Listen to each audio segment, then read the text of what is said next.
घुट सकेगी। तो इसलिए जो काल है ये अपनी तरफ खींचता है और जो दयाल है ये अपनी तरफ खींचता है। जो संसार है ये अपनी तरफ खींचता है और जो निराकार है ये अपनी तरफ खींचता है। दोनों में खिंचाव है, क्योंकि जो काल है, काल भी परमेश्वर का ही अंश है, लेकिन काल का साम्राज्य अलग है। इस आंखों से नीचे नीचे का जो शरीर है आपका, ये सारा काल का देश है।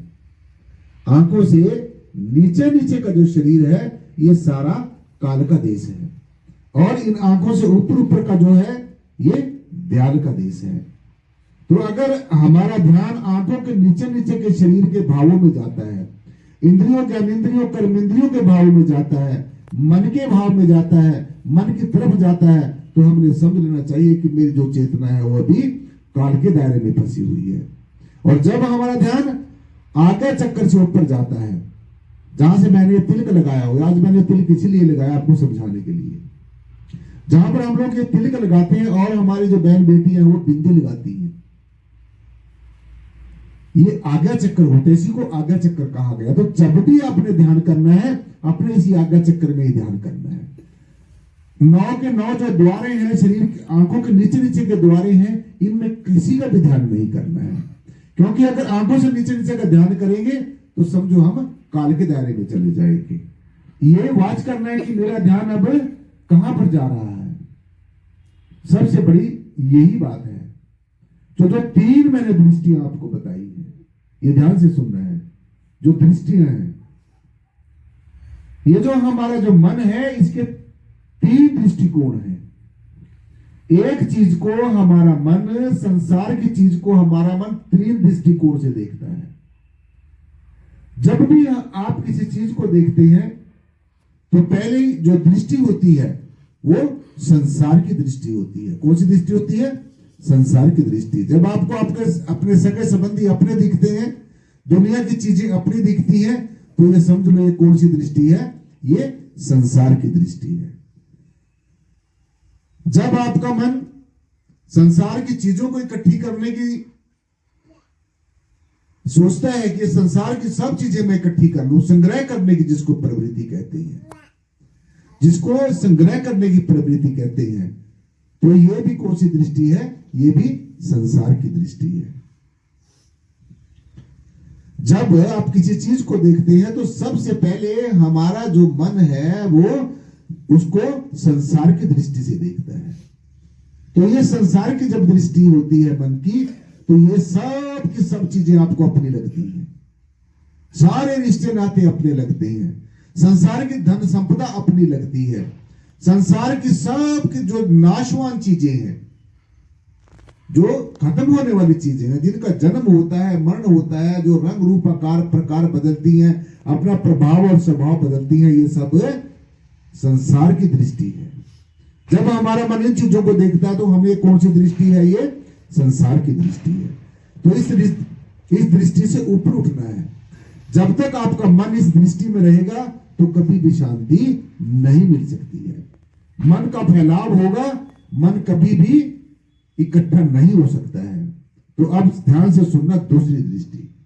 जब संसार की दृष्टि से आप ऊपर उठ जाते हैं, जब सदगुरु की कृपा होती है, जब परमेश्वर का अनुग्रह होता है, परमात्मा का अनुग्रह होता है, सदगुरु की कृपा होती है,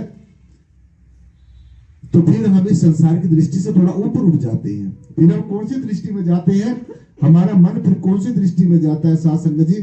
फिर हमारा मन जाता है विचार की दृष्टि में। कौन सी दृष्टि में जाता है? विचार की दृष्टि में। और जब हमारा मन विचार की दृष्टि में जाता है तो उस समय क्या पहचान होती है? उस समय यह पहचान होती है कि जब विचार की दृष्टि मन की होती है तो फिर ये मन सोचता है भी ये चीज झूठ भी हो सकती है और ये चीज सच भी हो सकती है। फिर मन उससे थोड़ा उस संसारिक दृष्टि से ऊपर उठ जाता है, लेकिन विचार की दृष्टि में भी अभी भी इसको शांति नहीं मिलेगी, लेकिन थोड़ा सा सुकून जरूर मिलेगा। क्योंकि पहले तो ये सोच रहा था, जब संसार की दृष्टि थी तब तक तो ये सोच रहा था कि सब कुछ ये मेरा है, सब कुछ मैं इकट्ठा कर लूं, ये संसार की दृष्टि थी। अब जब सदगुरु ने इसके ऊपर थोड़ी सी मेहरबानी की, जब परमेश्वर ने इसके ऊपर अनुग्रह किया। जब संतों महापुरुषों की इसके ऊपर कृपा हुई तो तब ये संसार की दृष्टि से मन थोड़ा ऊपर उठ जाता है, फिर ये जाता है विचार की दृष्टि में। विचार की दृष्टि जब इसकी होती है, जब विचार का दृष्टिकोण होता है, क्योंकि दृष्टि के साथ फिर हमारा दृष्टिकोण होता है। जब दृष्टि बदलती है तो फिर दृष्टिकोण भी बदलता है। क्या होता है? जब दृष्टि बदलती है तो फिर दृष्टिकोण भी बदलता है, और जब दृष्टिकोण बदलता है तो फिर हमारी सोच बदल जाती है, और जब सोच बदल जाती है तो फिर हमारी कर्म की गति बदल जाती है, और जब कर्म की गति बदल जाती है तो फिर हमारे जीवन की अवस्था बदल जाती है, और जब अवस्था बदल जाती है फिर दशा और दिशा दोनों बदल जाती है। तो सबसे ज्यादा महत्वपूर्ण जो जरूरत है वो दृष्टिकोण बदलने की है। सबसे ज्यादा जरूरत है वो अपनी दृष्टि को बदलने की है। तभी जाकर हमारे मन के ऊपर जो जन्म जन्मांतरों की चढ़ी हुई जो आत्मग्लानि है, जो ईर्ष्या है, जो द्वेष है, जो मतभेद है, जो मन के भेद हैं, जो डिफरेंसेस हैं, वो तभी दूर होंगे जब इसका दृष्टि बदलेगी और दृष्टिकोण बदलेगा। क्योंकि जैसी दृष्टि होती है वैसा ही दृष्टिकोण होता है। जैसे मैंने आपको बताया है, जैसा तुम सोचते हो वैसा ही बन जाते हो। जैसा हम सोचते हैं, अगर हम सोचते हैं कि हमने जीवन में अच्छा बनना है तो आप अच्छा बन सकते हैं। अगर आप सोचते हैं कि हमने जीवन में अच्छा नहीं बनना तो आप अच्छा नहीं बनते। तो जैसा हम सोचते हैं वैसा ही हम बन सकते हैं। जैसा हम सोचते हैं हमारे मन में वैसे ही विचार आने शुरू हो जाते हैं, और जैसे हमारे मन में विचार आने शुरू हो जाते हैं वैसे ही हमारे कर्म बन जाते हैं, और जैसे हमारे कर्म बन जाते हैं वैसा ही हमें फल मिलना शुरू हो जाता है, और जैसा हमें फल मिलना शुरू हो जाता है वैसा ही हमारे जीवन की गति हो जाती है। तो सबसे महत्वपूर्ण बात यही है कि हमने अपना दृष्टिकोण बदलने की जरूरत है, और दृष्टि बदलने की जरूरत है। और ये दृष्टि कब बदलती है, ये दृष्टिकोण कब बदलता है? जब हम सदगुरु की शरण में मन से, वचन से और कर्म से आते हैं। कोई दिखावट से नहीं आते हैं, वास्तव में आते हैं, दिल से आते हैं, तो तब जाके सदगुरु हमारे ऊपर मेहरबान होता है। ऐसा नहीं है कि जब गठड़ी भारी होगी फिर सदगुरु की तरफ भागना शुरू कर देना। सदगुरु से कभी जुदा ही नहीं होना है। संसार के काम अपने करने हैं, लेकिन कुछ ना कुछ समय, हर समय, हर रोज सदगुरु के लिए जरूर निकालना है। परमेश्वर का धन्यवाद करने के जरूर नहीं निकालना है। परमेश्वर के आशीष और आशीर्वाद का पात्र बनने के लिए जरूर निकालना है। सुबह और शाम परमेश्वर के आगे प्रेयर जरूर करनी है, अरदास जरूर करनी है, सदगुरु के आगे गुहार जरूर लगानी है। तभी जाकर हमारा जो लौकिक जीवन भी अच्छा होगा और अलौकिक जीवन भी अच्छा होगा। अगर लौकिक जीवन तो अच्छा हो गया और अलौकिक जीवन अच्छा ना हुआ फिर भी अधूरे रह जाएंगे। तो इसलिए दृष्टि के साथ में दृष्टिकोण बदलने की जरूरत है। तो पहली दृष्टि कौन सी है? संसार की दृष्टि है। और दूसरी दृष्टि कौन सी है?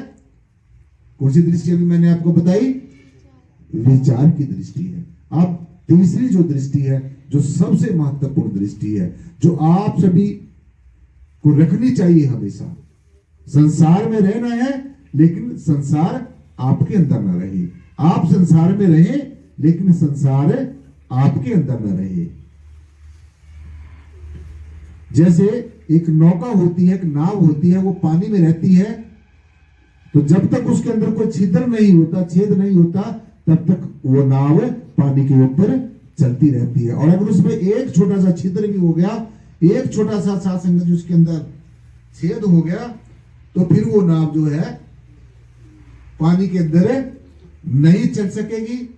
फिर पानी उसके अंदर आ जाएगा और धीरे धीरे धीरे धीरे उस एक छोटे से छिद्र से जब पानी उसके अंदर आ गया तो एक समय ऐसा आ जाएगा कि वो नाव जो है पानी में डूब जाएगी। ठीक इसी प्रकार से अगर थोड़ा सा भी हम चलते चलते चलते चलते बहक गए, थोड़ा सा भी हम जीवन में विचलित हो गए, तो सत्संग जी हमारे जीवन का कल्याण नहीं होगा, हमारे जीवन का उद्धार और सुधार नहीं होगा। इसलिए ये हर समय ध्यान रखना है, हर समय ये ध्यान रखना है। जब भी हम चलते हैं हर समय ध्यान रखना है, जब भी हम संसार में विचरण करते हैं हर समय ध्यान रखना है। विचलित नहीं होना है। अब तीसरी दृष्टि ध्यान से सुननी है, जो सबसे इंपॉर्टेंट दृष्टि है। तीसरी दृष्टि कौन सी है? ज्ञान की दृष्टि। कौन सी दृष्टि?